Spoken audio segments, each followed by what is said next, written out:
What's the best memorable ever moments. MWC that you've been to, and why?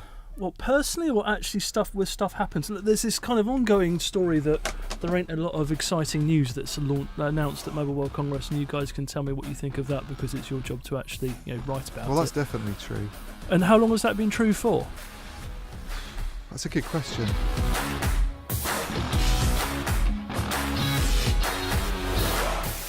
Hello and welcome to this special Telecoms.com podcast, which is a preview of Mobile World Congress, which is about to happen and we're all going to go to. And we want you to listen to this when you're on the plane or something like that. Or even watch it. There's a little segue for you, Pierre. You can listen to it on SoundCloud or on iTunes, or you can watch it on YouTube or on Facebook or on the site. I'm not even going to talk about themes. We're just basically going to pile in. Oh yeah, I've got to introduce who's here. So we got Jamie. Are you winning? Yeah. Excellent. Well done.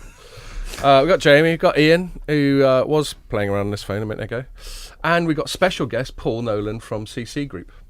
As previously announced, Paul's here partly because he's gone to every single Mobile World Congress since it was held in a shed in Stevenage. So we're counting on your sense of context, history. I'm not that old. Not that it's ever been in a shed in Stevenage. Did you go to the first one though? No. You didn't go to the first one? No, but the show's been... Well, it depends. Mobile World Congress or 3GSM World Congress? Whatever that I'd have to means. look at my notes to tell you when the actual name changed. But no, my first Congress was the last CAM. Right, which is 2005. 2005. Yeah. Okay. I think you went to it when it was just called Telegraph and Semaphore. I'm definitely not that old. Definitely not that old. You should definitely, Pierre, when you're doing this, get a picture of Paul from last year, because I'm pretty sure there's a few more grey hairs compared to this episode that's from last year. That's definitely a theme, yeah. Expanding waistline, grey hair, higher blood pressure. It's that Mobile World Congress gift to us all, right? There we are. Bless it. So with that in mind, Paul, are you looking forward to this year's one? I am now. Yeah? If you asked me that question about 2 months ago, I probably would have punched you. Okay. How's it been? I imagine it's pretty stressy for your profession. It's horrible. In fact, we had this conversation just before we all got started, right? I mean, it's one of those awful times of the year where we have to swallow our pride and just basically make utter nuisances of ourselves with people that we've actually grown up with, and in some cases begrudgingly admired for a while. Prey on forgiveness an awful lot, and at the same time you guys have got to make the most of the show, go and see all the different operator execs you wouldn't ordinarily get the chance to go and see, and we just have to kind of make do with the bits in between.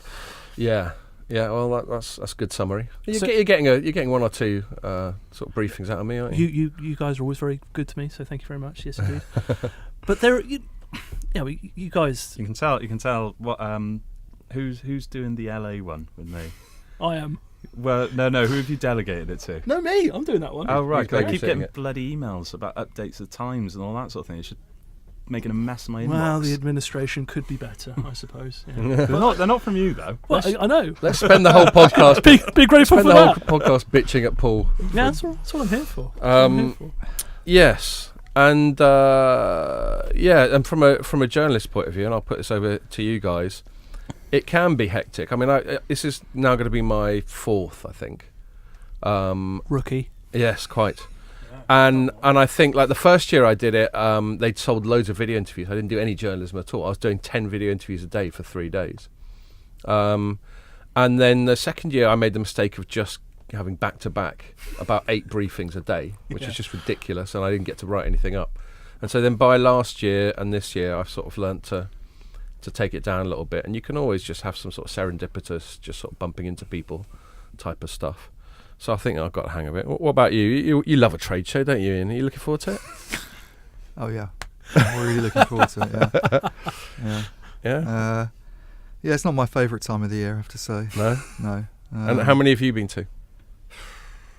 I mean, on and off, maybe 10 or something. Maybe 10. I never went to it in Cannes, but I probably went, I don't know, maybe 2007, 2008 is the first one I went to. So I'd only been in Barcelona a couple of years, and it was still at the old Fiera complex in the centre of town, which I thought was quite nice. So I sort of like that place. It was a bit chaotic, but it was, yeah. It wasn't as hard to get to. It was very scenic, and you had the sort of mountains in the background. You could walk up to that kind of museum bit and just get away from it all. And you had there's no chance of getting away from it where it is now. It's just you had the twin towers at the front of Isengard and Mordor, respectively. That's all right. remember fondly. And And even back then, did it give you the arsehole? I mean, it's busy then. It's been big, obviously, for a long time. It's been, tens of thousands of attendees. So I think once it starts to get beyond 60 or 70, you don't really notice it, do you? You just... True. You just, So the last kind of count the bursting numbers, at the but- seams, 38,000 people, right, for the sake of 4 days. And then last year and the year before seemed to have reached a bit of a plateau around the 107, 108,000 mark. Right. Well, it's plateau. It's if plateaued you believe now. the figures. Well, I'm only going on official GSMA press releases, and why Well, wouldn't what you are you believe in- what those? are you Do you think insinuating, it's more? Jamie? No. I'm saying that the lobby group is massaging the figures. Well, the figures, Contentious. if you look at a chart showing attendance, it goes like that until 3 years ago, and then it's just completely tailed off. It's just completely flattened. So it went down last year, actually, by It 1,000. wasn't and it's, anywhere near as busy last year as it was the year before, right. and even the year before that one. Because I think this is my 5th one now. So I think, and it's just for me, it's just got quieter and quieter every year over the last 5 years. That's why you're I mean, sceptical about the it seems official busy numbers. to Yes. me, but Yeah, it seems busy, but if you remember back like 3 or 4 years, when you actually look at the number of people in the aisles and the number of people sort of on the stands, yeah. I think it's gradually become sort of like thinner and thinner. Whether that's because people are going to the what is it, 8A, whatever Maybe. the room at the top is, more Yeah, people yeah. are interested in that future 8.1. tech. Yeah, 4 years from now in the old ground as 8.1. well. Sorry, that's what it is. I mean, it felt busy at the old Theatre because it was small. quite small. Yeah, so even yeah. when you had 60, 70,000 or whatever it was, it felt really crowded at times. Yeah, And, exactly. Yeah. and now it is a bit more spread out, I suppose. You can get around a bit more easily. It's a bit more practical, but you've got the disadvantage of having to walk to France to get to one of the halls or whatever. Not that there's anything wrong with France intrinsically, Pierre. No, it's just a long way away. Nah. It's just the people, isn't it? Yeah. There's just no need for that, is there? So Just because I don't have a mic. yeah, that's true. Actually, yeah, you can't defend yourself now. But so you just find it too hectic and generally a drag, do you? Is that the long and short of it? I think I like trade shows where there's kind of like a kind of common theme. Maybe you get a much smaller number of people together, all talking about one subject, Right. and it's very easy then to kind of just chat to people in coffee breaks about that topic, and it's a little bit more focused. You can take something away from it. I think the MWC's become too. It's just there's no kind of. I mean, obviously 5G is going to be a massive talking point this year. Maybe that is the single theme. But there's so many different organisations, so many different groups. Everybody's got their own sort of, their own kind of agenda. And for a journalist, it's kind of hard to. I mean, I think you have to. You just pick got to one, pick something, haven't you have to pick one thing. So I've always tried to meet the European telcos. That's been the main thing I've tried to focus on, and not overdo it with sensible. the number of meetings. Because, like you said, if you do that, you end up not writing anything. Yeah. And that's the worst thing, is actually just running around to 5, 6, 7, 8 meetings, whatever it's going to be in the day, and then you do a couple of press conferences as well, and you've no chance of getting anything generated. Well, but So it's one of those things that the more variety and the more spread out the themes, the more difficult it is to keep it going as it currently is, because it means too many things to too many people. yeah. And therefore, you're going around there scraping together, trying to find the people you want to talk to advance your own kind of knowledge of the European telco sector. Yeah. You're starting to intimate that, you could do that better at other events. And I just wonder that, the GSMA's invested an awful lot in other events around the world, most notably in Americas with its partnership, in inverted commas, with the CTIA. You've got MWC Americas, you've got MWC Shanghai that have very, very kind of clear regional focus. And then you've got what is now called, did anyone notice? MWC Barcelona, not Mobile World Congress. There was a rebrand in there that very few people have noticed. Well, they're trying to get away from mobile, aren't they? Because it's more than mobile now. They talk about fixed wireless access. The broadband comes into a lot of the equations and a lot of the stands, and it's autonomous vehicles as well. It's so much more than mobile. So I mean, that's what our sort of theory was when we were talking about it when we were talking about it last night. Because I was speaking to Castor about this last night. Definitely, that's always been it's always been something the GSMA has tried to do, and I actually personally think they've done a really good job of doing it as well, in terms of trying to bring in lots of different kind of vertical sectors, the connections between mobile and industry. Well, I don't think they've done a very good job of that. With the industry or the GSMA? Both. Whoever organises it, I don't see. I mean, there's car makers there. There's people doing robotic stuff, But this is a big opportunity for me, for someone doing a trade show at the moment. I think too many of these trade shows are people in the telecom sector running around telling each other how wonderful they are, and didn't we get 5G together really quickly? And that's what this one will be like. Whereas what's one of the big challenges that is flagged by CTOs and even CEOs at the moment, it's that, yeah, we've got this 5G standard now, it's going to kind of provide more capacity for smartphones, that's great. But in a couple of years' time, when the next phase is ready and everybody's talking about opportunities in the industrial markets, there's very, very few use cases. And people like the CEO actually of Deutsche Telekom saying, we need to go out and talk to the industry more. It's not something that's been done very well. Well, that's something, surely that could be done at a trade show. But you say that though. I think that's not so much the. It's not a trade show then. I don't think that's the actual fault of the trade show. I think that's the fault of the telcos. It's the telcos that need to, because I felt when I went across to MWC Shanghai last year, and it had a completely different feel. All the operator stands had all the various buzzwords from all the different industries, and they had use cases, and they're developing these sort of conversations. I just think European operators are behind the times when it comes to actually having these advanced conversations and making specific industry and vertical use cases. If you look across to China and to Asia, even like so I remember going on the KDDI stand, which I know is Japanese, but they were across in MWC Shanghai, and there was the industry use cases and the sort of like the marketing materials that you saw on the stands are all very, very industry and vertical focused.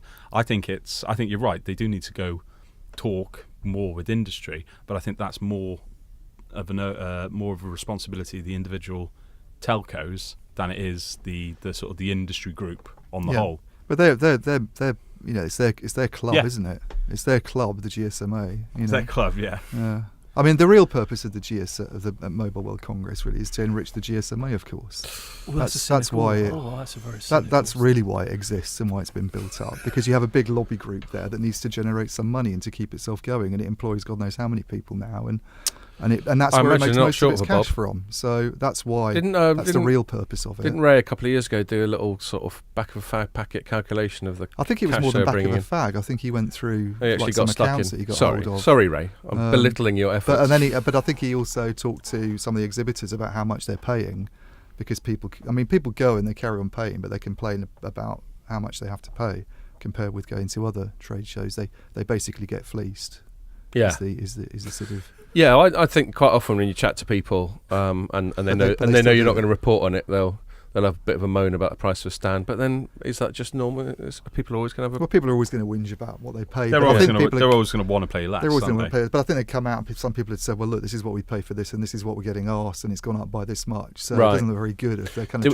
Do we think there's quite consistent price inflation year on year? I don't know. But I seem to remember Ray referring to prices. I bet Paul knows. The question is he going to give it away? No, I think one of the big challenges, it's not so much price inflation year on year, is that you have to secure, from what I've been told by different people, is that you have to secure your stand for X amount of years. And that apparently was one of the problems with Ericsson a couple of years back, is that they've got this ridiculously expensive large stand, and then they went through this period of sort of difficulty, and I think that's one. But now they're back with more food apparently this year. With more food. Well, last year that was because that's always the big difference, isn't it? When companies are struggling, the thing you notice most of all is the food just becomes plainer. Right. There's less variety. It's more disappointing. And before they get to Huawei stand, there's always amazing grub. And the worst, it's the default to the utter they serve up in the middle of the show. Those sandwiches that don't even taste like they're organic. Yeah, they don't taste of anything. In Hall 4 or in the media just in the general sort of riff-raff cafe sort of areas. And they cost like £8 for a sandwich as well. Yeah, and it's just minging. So that's probably a good barometer for how much people are paying on stands, is how much they charge for a pint of beer or a sandwich that you could get for $2.20 at Tesco's would cost you £12 at the GSMA. It's like going to Universal Studios or some rip-off cinema. Harry Potter world. Yeah. You lot sound like my mother-in-law. It's like you go to these like amazing like venues. Well, as soon as you're in there, they know they've got you, don't they? And then they can charge whatever they like because they know they've got you. Well, your mother-in-law's a very wise woman. Indeed. Yes. They do have free biscuits and coffee, though, don't they, in the press room?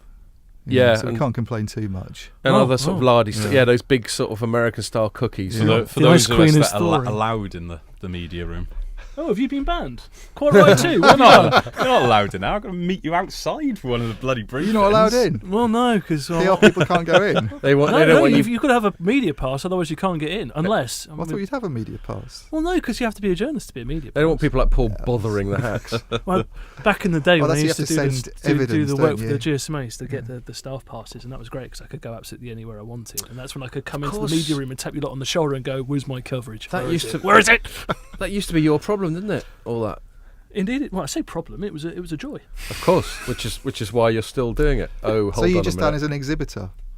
Well, no, we don't exhibit. I mean, we do it in a number of ways. I mean, we ask our clients to register the team on their behalf because when you exhibit, you obviously get a certain amount of exhibitor passes, and the exhibitors are at liberty to register who on earth they like, and we can just register on behalf of them on their list that they have available. You're And essentially working for them for that. of course, yeah, that's not a problem, and yeah. it's what people do. And then those of us that are kind of helping out with the conference side of things, the GSMA are very helpful and give us a few gold passes to help us get in and out of the conference to make sure our client speakers are aware that they want them to be, which is very helpful to us. Cool. And And them, I otherwise, hope. and if you don't get that, it costs quite a lot, doesn't it? I think a gold pass is €2,500, something like that. Damn. Or two, something like I that. think that I don't think that's a million miles away from industry standard when you Is look it? at high-end conferences. Though Fair enough. I think if you went to a 3 or 4 day conference in a lot of these places, if you're particularly if you're from the vendor community, because I think the telcos and the buy side are given free passes, aren't they? And then if you look at the if you buy just an individual pass, you are looking at 4 figures easy. Right. I'd love to know how much Ericsson and Huawei spend on their, I think we should ask their them. areas. Well, they won't. Yeah, but that'd be great to If find out. we're like on the Monday morning when Boyer does his That'd be a thing, great make story. that your question. Put your hand up and go. How much How all much this did you costing you, spend? mate? 2 years ago. How much How do you much spend is- each year on this How much is event? this setting you back? 100 million for Huawei 2 years ago. Really? Oh right. Okay. Dollars. It what? $100 million. They spent $100 million on the show. All the stands, everything. 2 years ago. Jesus. Woof. Well, I know they have. Last year, I think they had 3,000 people there. You from could buy a Huawei. few And that in thousand itself, people. 3,000 Jesus, from Huawei. that's mental. Oh, I see. So how The much full is that going to package. cost you? Well, I know that Mental. one thing they used to do, and I'm sure they still do it. They actually put on limousine services for all the operators. Oh, C-suite, yeah, and they but drive them around Barcelona. limousine. Yeah, limousines. It's a people carrier, isn't it? It's a branded no, people no. carrier. I've- No, I saw it. They definitely downgraded them because last year it was just Downgraded like, to a it was moped. like it looked like this like a big people carrier with because I remember we did the day zero thing and you had one line for telco and Huawei execs, and then another line for all the riffraff picking up the taxis. And they were just basically like big people carriers. So All right. I want a stretch limo with champagne and stuff in it. I don't get out of bed for less than that. Because this is a particularly unstructured, meandering one, I'm gonna flag up what we think are going to be sort of dominant themes, as that's sort of part of the point of doing this sort of preview thing. We've touched on the sort of broader point of the show or lack of it, depending on your point of view. As far as I'm concerned, and you guys contradict me or chuck ones in, the two dominant themes, the obvious one's going to be 5G, especially from my point of view on the devices side, because this is the year when we're actually getting devices in the wild. So I just wrote up this Samsung thing, although the more novel part of their launch was this foldy phone. But they've also formally announced their sort of 5G version of the latest phone, and presumably on Sunday we're going to see a bunch more people launch 5G phones. But there will of course be other features to the 5G-ness. And then the other theme for me, and not everyone might agree, is going to be an unofficial theme is going to be the elephant in the room of Huawei. We don't expect Huawei to sort of directly tackle this stuff, although it still keeps piping up every now and then.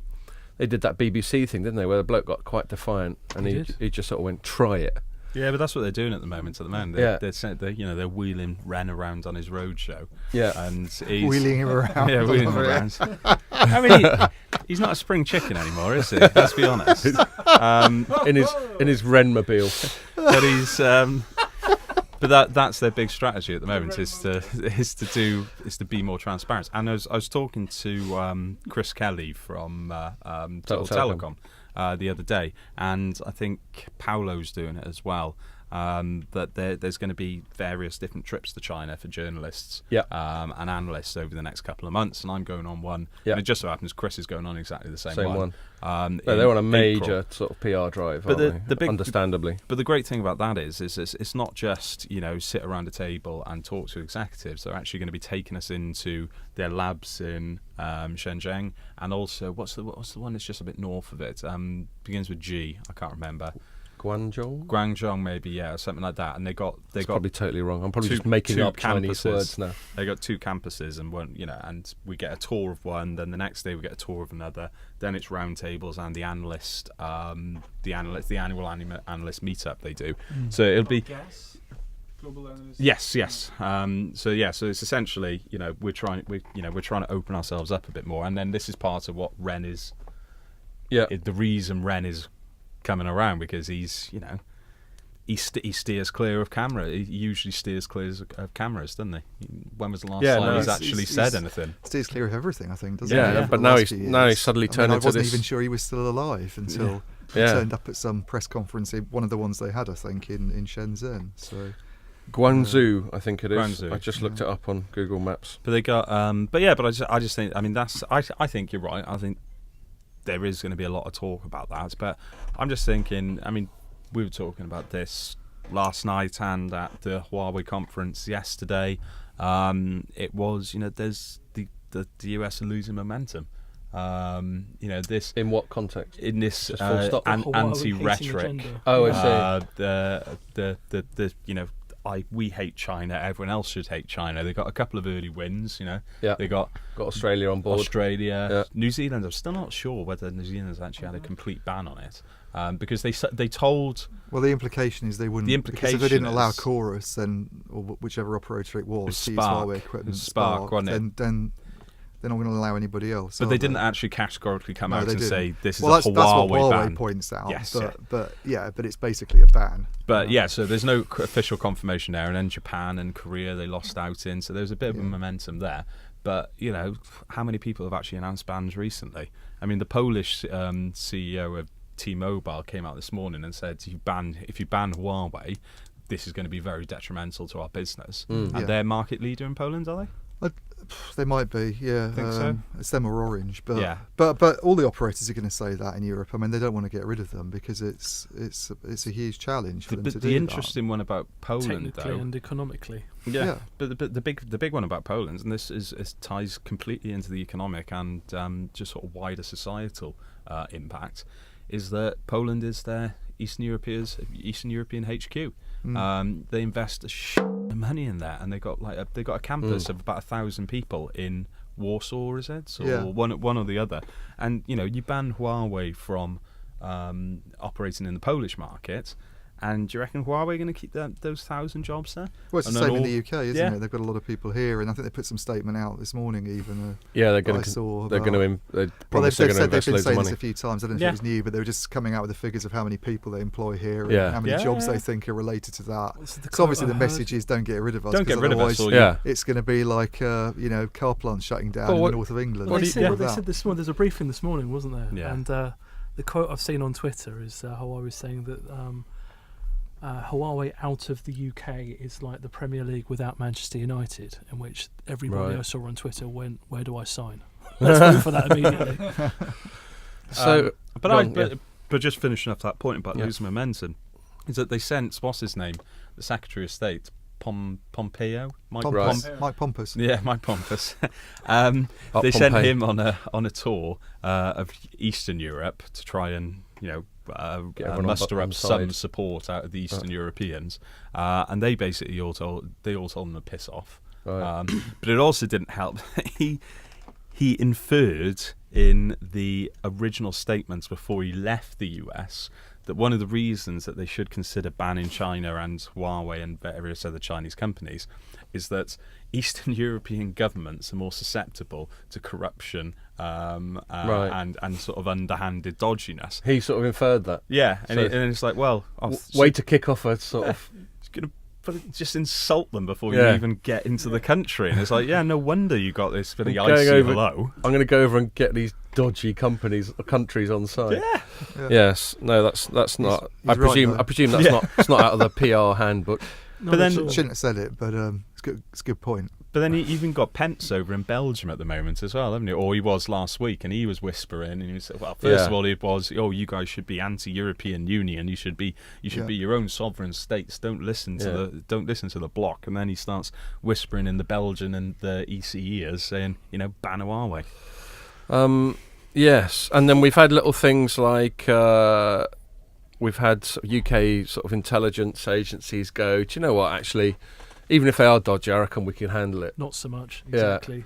And Yes, Jim, you wrote 2 stories about that, didn't you? And there's another. well, he wrote another one that contradicted Yeah. that one, didn't you? It That a was the think tank. that said- Yeah. That said, don't underestimate them. So the think tank is writing its "I told you so" card right now, just in case. I think that there and all these think tanks put themselves out as completely independent thought and all that sort of thing. But no, not a chance. Whoever these are, Russi, whoever, Russi, yeah. I mean, it basically what they said is a carbon copy of. It might as well be a White House press release. I mean, someone has been rubbing shoulders. But they are influential, and they're taken very seriously by Huawei. But this.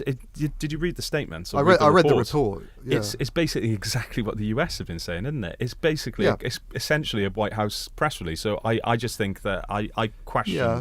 Although that doesn't mean that it's wrong, I also don't think they said anything particularly revolutionary. Yeah. The points weren't new points. They were reiterating old points. But, but it did kind of nicely lay out what the various concerns are, I thought, in quite a clear way. And But this is the one thing I don't understand about the entire argument. Everyone says, "Oh, you can't have Chinese equipment in there because China might be spying on you."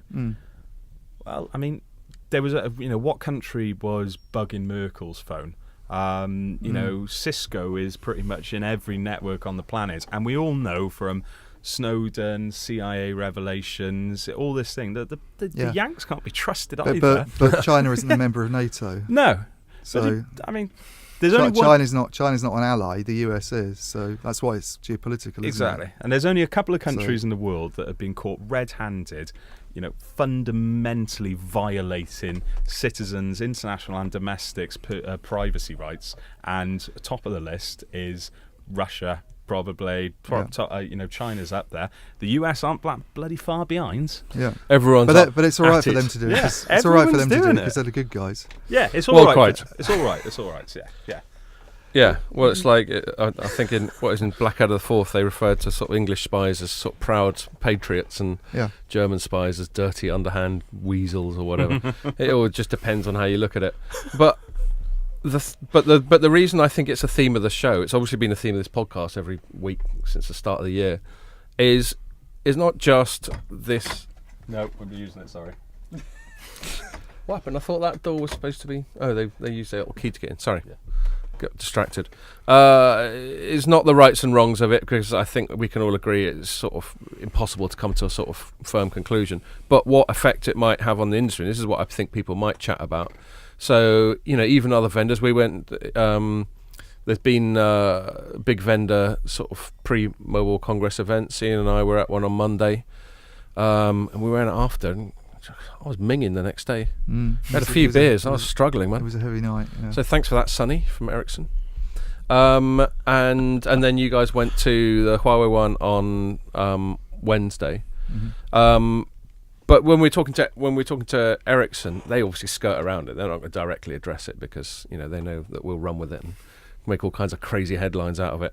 But it's definitely there, and it even affects them, and not necessarily positively either.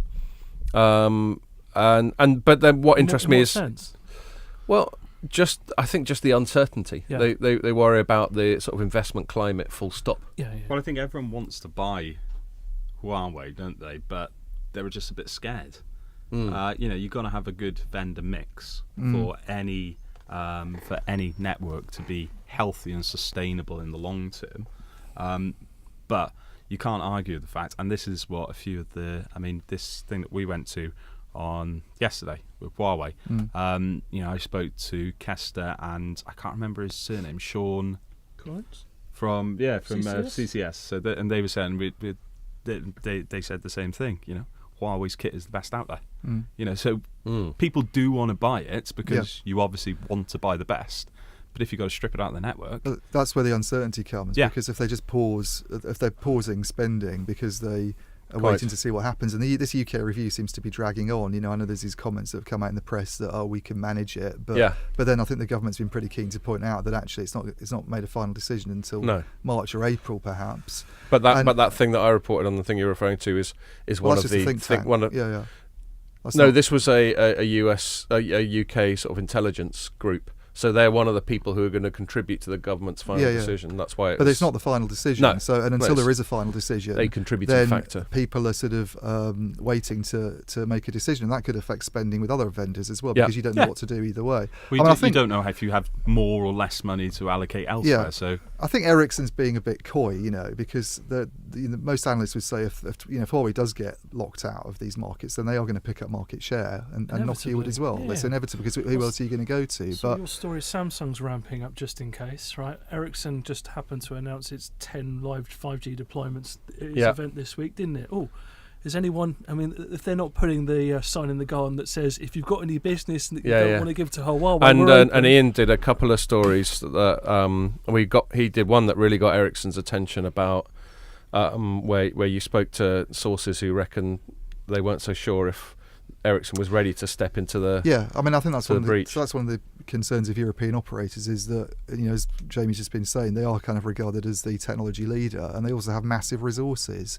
And for Ericsson to suddenly come in and try and do swap outs is something that at least one operator that I spoke with is pretty concerned about, whether they'd have the ability to do it. Who was it? I can't say. Was this Deutsche Telekom? Oh, don't start. Was it Telecom Italia? Get back to your phone. And it definitely got their attention because it came up once or twice when I was chatting to execs there. And then you wrote a follow-up piece, didn't you? They kind of sort of got quite worked up about it when I interviewed them. It sounds to me, rightly or wrongly, that the economic argument is going to win the day here, right? Other than the moral, are we going to be vulnerable to any kind of... I don't know. It hasn't won the day in the US, has it? Well, but it was never really going to. I think it has. I think the economic argument has won the day in the US because... Well, they don't have Huawei or ZTE. Yeah, but I think if you scale it up a couple of levels, it takes away some of the edge of the Chinese economic power in the 5G technology world. So I think if you scale it up one level to sort of like national politics and controlling the future technology economy, I reckon that's where it's an economic argument, but it's on a different plane. But I agree with you, it's going to be more expensive to do networks in the US. What's the point you were trying to make, Paul, that you think that the fact that there are a lot of positive economic reasons to go with Huawei, you think might prevail over the geopolitical stuff? I just think that Huawei has been too successful and too well integrated into too many networks and dominated 4G to such an extent that it literally has become almost an immovable object. Maybe that's one of the reasons everyone's having a little panic attack. Economics tend to, but it's not even a telecom argument actually. You know why Germany doesn't want to get rid of Huawei is because Germany sells massive amounts of machine tools and cars in China. If you look at how much it exports to China, it's huge. Right. And Huawei came in as Deutsche Telekom's main network partner when all these deals were being done. It's almost a quid pro quo. Right. And it's not just Germany that has positive working relationships with China either, is it? I mean, there is a thriving international economy. There's lots of ways China could retaliate that aren't anything to do with telecom. If it really kind of gets stuck into some kind of big trade war, there are lots of things they could do that don't have anything to do with telecom, but that affect other sectors. Absolutely. And then it really is a big kind of economic issue. I think one of the other points to tag on from an economics perspective, and this just goes back to the supplier side of things. Like I think it was you that mentioned it a couple of weeks ago, or it might have been you, Scott. There's not enough suppliers There's not enough. Gone are the days where you had consolidation has killed the cat. Alcatel, Lucent. All these big boys have consolidated into 4, maybe 5 players. Who do you, if you don't have Huawei and ZTE in the market, who do you buy off? Those 3 or 4 players have already decided exactly where their revenues are going to come from. They've targeted all of these different regions, and they've tried, in particular, looking at what Ericsson and Nokia are doing in the US, for example. They knew that was an open opportunity for them. So I suppose just to sort of wrap that one up, the elephant in the room perhaps isn't Huawei. The elephant in the room is just US versus China. And then, here we are, our big trade show in Europe. Europe's kind of in the middle. And I think everything we've been discussing shows that, we're quite divided. The UK's definitely seems to not be convinced that it wants to go all in on backing the Americans on this stuff. As you said, Germany's got these interests, Poland's got these interests. So I suppose that's a big theme of the show. UK's in the same position, isn't it, in a way, as Germany, that it's obviously difficult times for the UK. There's a lot of changes that are going to happen in a few weeks, as we all know, and then it has to start thinking about what it does afterwards and what kind of trading relationships what kind of trading relationships after we crash out of Europe. Outside Europe. But the thing is, the other. Well, that was a pretty balanced article. That wasn't. That wasn't an I was just teasing you over the article, crashing out cliche. That's all. But to using your exact same logic, but coming to a different conclusion, in a couple of weeks we are going to be leaving the European Union, and one of the ideas for Brexit was to develop international relationships further afield, have more freedom there. If we don't ban Huawei, 3 of the 4 partners in the Five Eyes community have already banned it. No, that's entirely my point, that this is a massive issue. 6.5 dozen the other. Lose China or lose the other. If we want to form a closer relationship with the US, which Trump has been sort of dangling that carrot, come out the EU with a no deal Brexit and kind of have a cosy trading relationship with the US, that makes it very, very difficult for us to not say to do with China as bugger off Huawei. Okay, well, where is it then, Trump? Show us this deal. Well, he's going to say, right, well, show me that you're going to get rid of the Chinese. So we're in the middle of a sort of tug of war, I think we can conclude, which is very interesting, and I think that's going to come up a lot. The 5G. So wrote about Samsung today. So they launched a 5G phone. Other people are going to launch 5G phones. Obviously, all of these 5G phones are almost entirely... Well, they announced it. But they're not the most interesting phones, are they? The most interesting No, I'm going to get onto Foldy phone. But one point I want to make about 5G phones is, of course, there's not much in the way of networks, is there? So it's all very well having a 5G phone. Yeah, you'd have to be mad to buy one. Yes. But I think the really interesting factor about that is going to be not just smartphones, 5G devices. I think this is where you'll start to walk around the showroom floor and you'll see proper 5G devices, like IoT devices in the field. There'll be a much more variety. And I think that'll be a really interesting thing to look around at. Yeah, I think it's a fair point. What about you, Paul? Are you excited about the prospects of 5G actually in the wild this year? It'd be nice to see more in terms of what it actually is. Like, to your point, I won't get too excited about it. It's just faster network, mate. Well, you know what? I knew there was going to be 5G device launches, because the one thing I've been moaning about for the last 3 or 4 years is nothing happening in the device world, and smartphone saturation just killing everything, and people holding onto devices for longer, yada yada yada. And all of a sudden, we've now got a tablet with a folding screen and a 5G Galaxy S10 from Samsung. And I'm thinking, thanks, lads. Yeah, that's exactly what I've been waiting for. Good. So you're happy? What do you think of the Foldy thing? Well, I've only seen the photos, and it wasn't a particularly good photo that I saw from your piece this morning. So Scott took it. Yeah. No, what was that? The screenshot that Pierre got? Was it Pierre's fault? Yeah. Okay. Right. No, well, that was to illustrate a specific point, which Pierre spotted. Fair play to him. If you look at the video, so obviously their press shots are going to show it in its perfect state, but if you look at certain stills of the video, they're sort of unveiling. When he holds it up, there's sometimes where the spotlight's reflecting off it, and it only seems to reflect off half of this opened up screen, which implies the opened up screen isn't a sheer sort of 180 degree flat screen. There's a sort of kink in it or whatever. They didn't get out that tool that you use in building to see if it's spirit level. Spirit level. Use spirit level on it. Yeah. So that's why it wasn't the clearest photo. About your tough crowd. I mean, You don't miss much, do you, mate? Well, honestly, credit where it's due. Pierre spotted it, man. He's our little gadget obsessive. But yeah, from what you have seen, I mean, the concept of it. Do you think it's a cool concept? Yeah, well, I think so. I mean, I think the device, the OEM community in general, is desperate to try and find something a little bit different that is going to generate some excitement. And I think that, even if it's a little bit faddy and doesn't necessarily stand up to ongoing use, because a lot of these technologies tend to be more fragile the more innovative they become, right? Certainly so the first iterations. It could be the start of something amazing. It could be. Or it could be a kind of dismal failure. I mean, there are as many of each. That seems to cover all the bases, Paul. Yeah, I'd say so. There are as many dismal failures that I've seen at Mobile World Congress as there has been amazing successes. So what I'm trying to work out with it is, obviously, when I wrote it up this morning, I was initially like, what's the point of that? It seems very gimmicky. But then I also sort of reined myself in, and I was like, I can't moan about a lack of innovation and then have a pop. Complain about innovation. Yeah. Breaking news. You what? Breaking news? What's that? Donald Trump's just tweeted on 5G and 6G. Do you know what he said? Yeah, go on. I want 5G and even 6G technology in the US as soon as possible. It's far more powerful, faster and smarter than the current standard. American companies must step up their efforts or get left behind. There is no reason that we should be lagging behind. Is that it? That's the most generic statement I've ever heard in my life. It's great. It's fast. No, but it kind of ties in with it's very the stuff that topical. we've just been talking It's about. very doesn't topical, it? but I think as references to American companies and yeah. So he's so Trump between the lines. Trump bothering to tweet about it, presumably cognizant of the fact that we're nearly at Mobile World Congress, shows that he's trying to bring it into the sort of foreground as a sort of geopolitical thing, which is completely consistent with our chat we just had about the US versus China. So yeah, it's a good spot. But I still think the tweet itself's a bit shit. But anyway. But do you like any of his tweets? I don't know. He has some quite fun ones. I like it when he just tries to wind people up. He did one. Do you remember in Chicago they had this what they called it? I think they all fall into that category, don't they? But some of them more overt than others. In Chicago they had this sort of Arctic plume or whatever they called it. Anyway, it's really cold. Polar vortex. Polar vortex. There we go.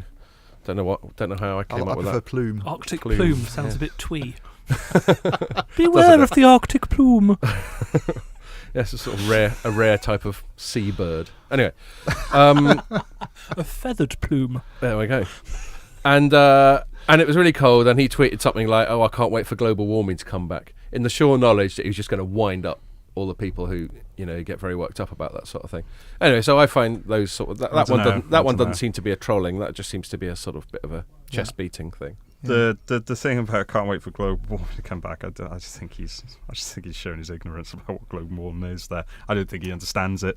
All right. Well, that's also possible. Yeah, I do agree that he trolls. Yeah. But I think that one in particular just was like him just being a moron. He's a but he's a skeptic, isn't he? Presumably. Skeptic. I think that's the most. Yeah, that's the most middle of the ground, sort of sitting on the fence statement I've ever heard. I think he's a flat out denier. A denier, yeah. So I'm going to try and drag this back from Trump now.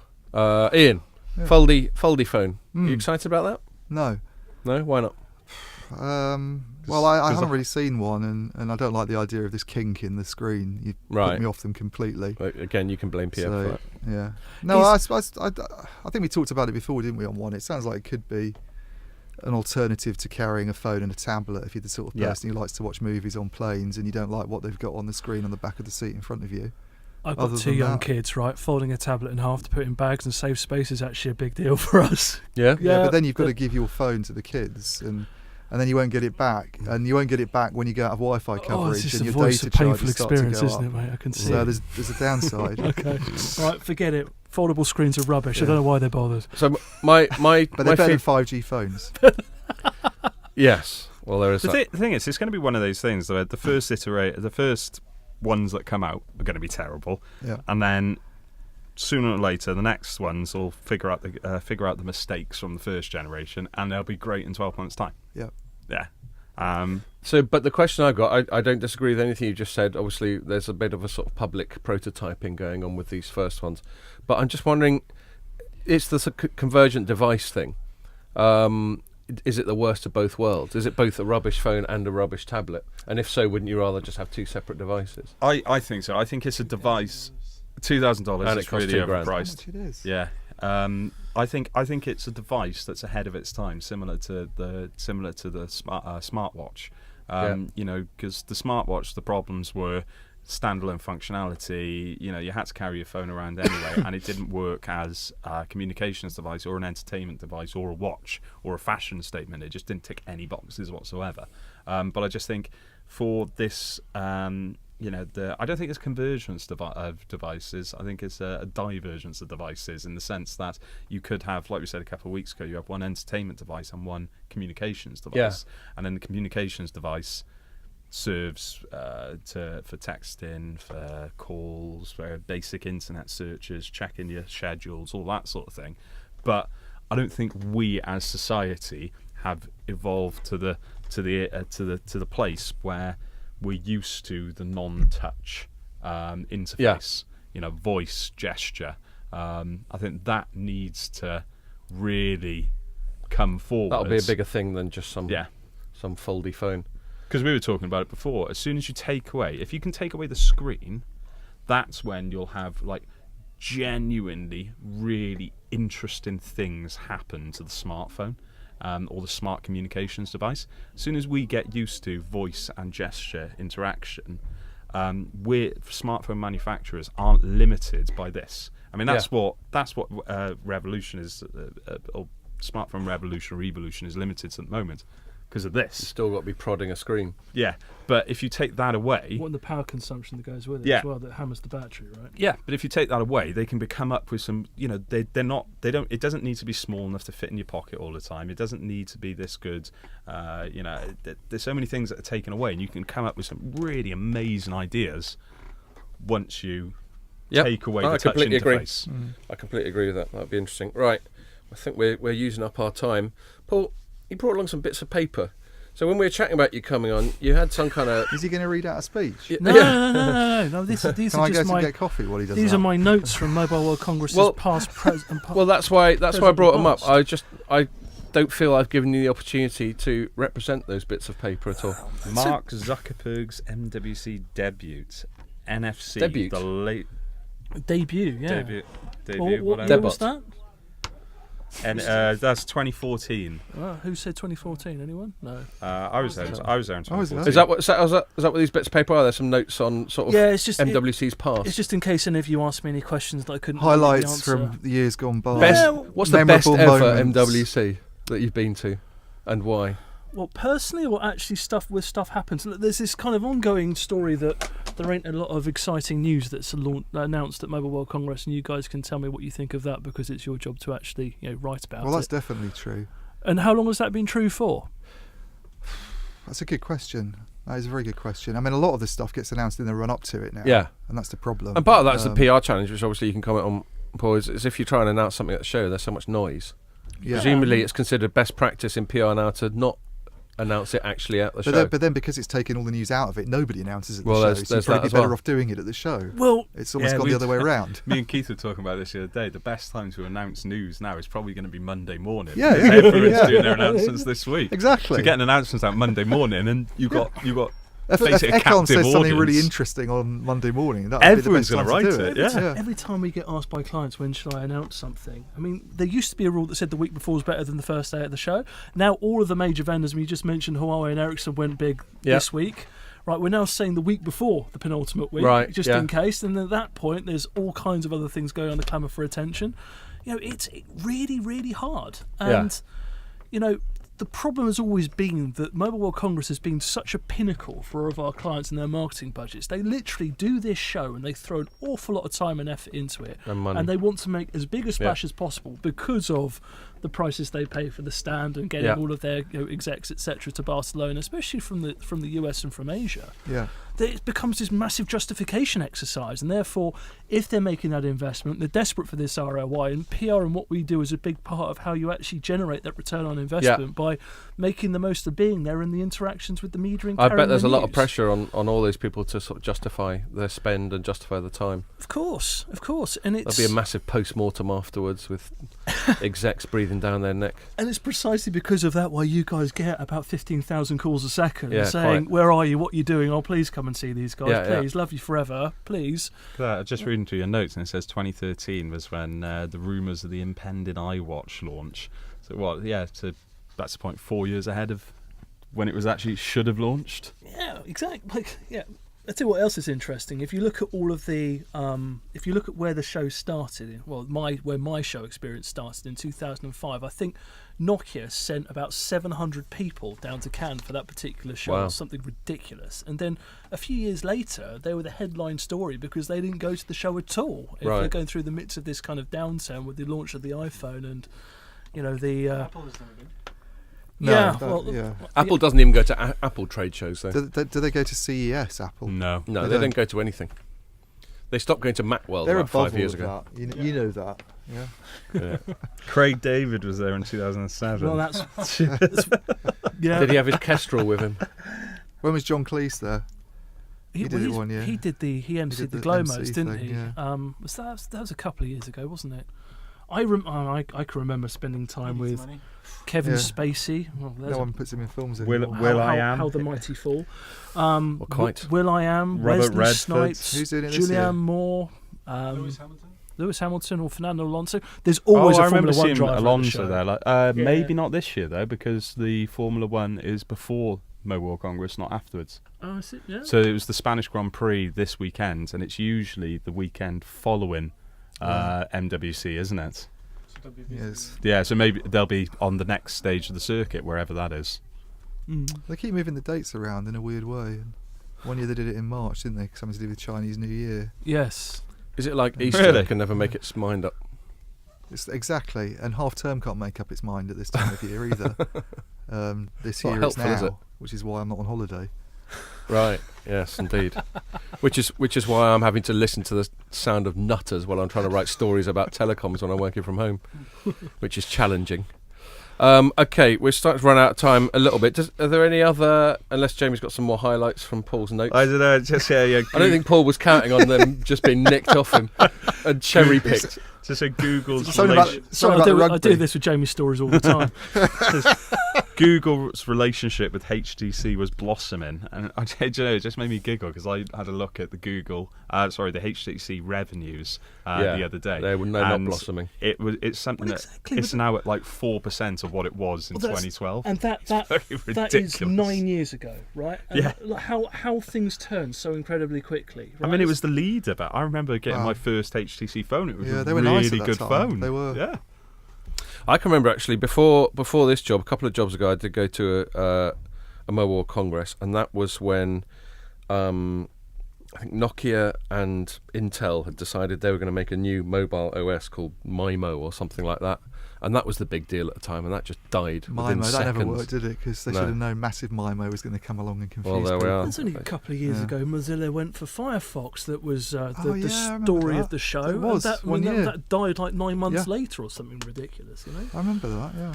So yes, That was a big story. It was like huge. front page news. Yeah, and huge. What was that story? Mozilla Firefox, What the about operating system. It was Oh, big story of the show. Firefox OS. Yeah. Yeah, we used to track that when I was at Strategy Analytics. We used to track them by OS, and Yeah. we made all these sort of assumptions that it wouldn't be the complete duopoly that it is now. But there you go.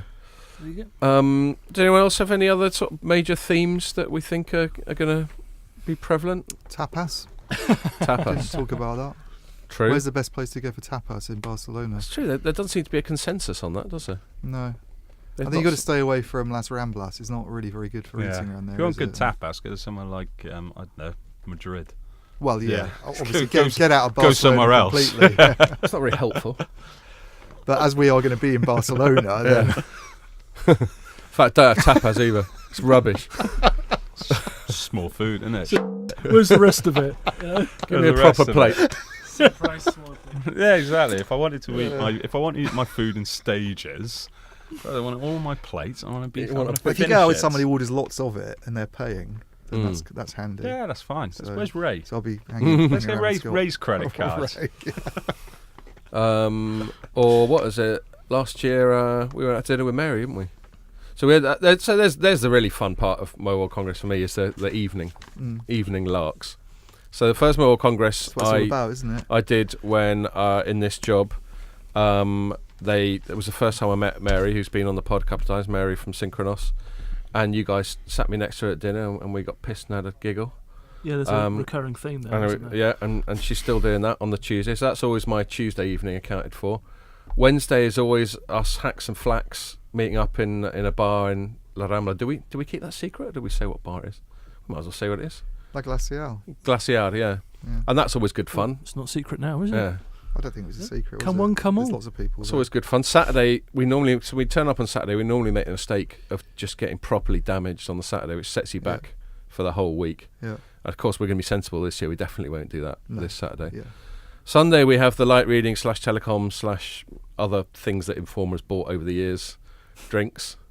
And that normally ends up with some afters. Yeah. So my only hope, basically, of any kind of recovery is Monday. And last year, I actually did a sensible thing and didn't go out on the Monday. I went back to my hotel room. I was asleep by 10. I got about 10 hours kip. I don't have anything built in this year to recover. What you've got every night is going to be. You're out every night. Well, assuming that that we all go out for a few drinks on Saturday, and it'd be rude not to. Exactly. And as you say, we're gonna try and watch the rugby, aren't we, Paul? Monday, Jamie Indeed. and I'll be out at Orange's thing. Right. And then Tuesday, Synchronos. Yeah. You're coming along to that, are you? Well, Yes. supposed to be. Really? Did you invite him? Yeah. God. Apparently, there's loads of people from Informer coming to that dinner. Well, yeah, there are. Yeah. Okay, good fun. Phil and Kelsey as well. They're on the list. Excellent. Look forward to it. I don't know why we've ended up with 3 light reading editors at that dinner, but Because we but love we you. have. Because you've got a lot of Do. editors. That's the reason. Yeah. Because you're overstaffed. Don't say that on a podcast. That's the true. Informer might Sorry, watch Ian. and go. Yeah. That's a "They've good got point. a lot of editors. Good point. What's Ian doing there? No. Obviously, everyone there is absolutely awesome, and let's just leave that there. And then last year we went to watch the rugby, and that all got a bit tasty, didn't it, Paul? Yeah, it was a great night. Yeah, really enjoyed it. Looking forward to doing the same again. Exactly. Yeah. And showing the same admirable. Wasn't a good year Restraint. for England. Well, that was part of the problem. Yeah. Yeah. I blame Scotland myself. So Jamie, apparently so it's Wales England, Yeah. which is going to be the crunch game. Obviously, we got divided loyalties in the Telecoms team on that one. And apparently it doesn't kick off till about 5:30 local time. So I think I might, 5:45. Yeah. I think I might be able to make it. Are you going to be around? So Jamie, I was talking about how we normally set ourselves back by going out and getting blasted on the Saturday. What are you doing tomorrow, mate? That being the Friday. Yeah. No, I mean I won't get there till sort of late-ish Saturday night, so I don't think I land until about I thought you were coming on 8 Sunday. or 9 o'clock. Right. No. So I'm Okay. stag do tomorrow in Belfast, Yeah. and then I gotta enjoy. I thought it was a 2-day thing, and you were coming on Sunday. I to was Barcelona. contemplating that, but Right. yeah, I It's just the worst time couldn't to do fly it. for a Welshman ever, isn't it? I mean, Yeah, you can watch but the first yeah, half it's from the fine. airport if you're lucky. No, probably not. I think I'm in the air during the entire game. But the worst thing is I got to get a bus down from bloody Belfast to Dublin because you can't. Oh, that must be a schlep. How long's that? Oh, it's not that far. It's only like an hour and 3/4. Well, It's just not just actually be that thankful far. you're doing it It's before Ireland, March the isn't that big? 29th. But you can't actually. Yeah. You, While you still can, eh? you can't actually. Why wouldn't you be able to get a bus from one country to another? Because we're going to You still can soar do off. that. You can still We're going to do soar that. off It's Great gonna Britain and Northern Ireland. There's and going to be a big do that. wall Dude, I'm a between PR person. I'm all into scale. Northern Yeah, Ireland and the Republic of Have you Ireland. ever A heard of- massive wall with Have you ever gun heard of emplacements. gates or stuff like that? You know, they can still. You're going to hop they over can the s- gate. they There we can- go. They can still create sort of like places in walls where cars and people can transit through. You know, I mean, Do you think we'll still have the 6 nations after Brexit? We'll have to go back to the 4 nations. Because we're That's a not good because we're not question. allowed to talk to French or Italian people after Brexit. No, that's just me being facetious about Brexit. no, funny joke. Point there. All right. No, yeah. So Pierre's doing the throat slitting gesture, probably because he's worried that we're going to talk about how rubbish France is at rugby. All right, we'll leave that there. Thanks a lot for coming in, Paul. My That's pleasure. good fun. Sorry that was even more meandering and unruly than it normally is, but we got there in the end, didn't we? Loved it. And thank you very much for bearing with us. And the next podcast will be from the show floor in Barcelona, so stay tuned for that one. Cheers.